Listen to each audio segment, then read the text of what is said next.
jos siinä ei käydä tekemässä tuota pysähdystä.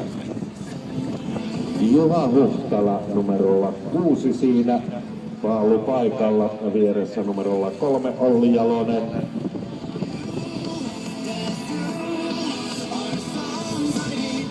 Ja näin siellä letkan päässä ollaan, onko siellä Terostolta, joka on pikkusen niin kuin poikittain. No, punavalo palaa, valo sammuu, näin lähdetään liikkeelle.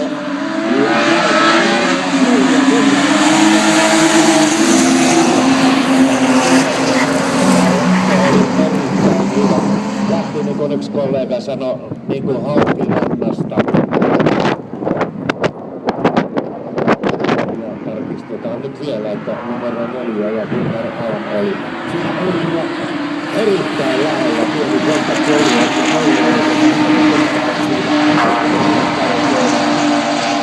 Kakkosena Juha Huhtala.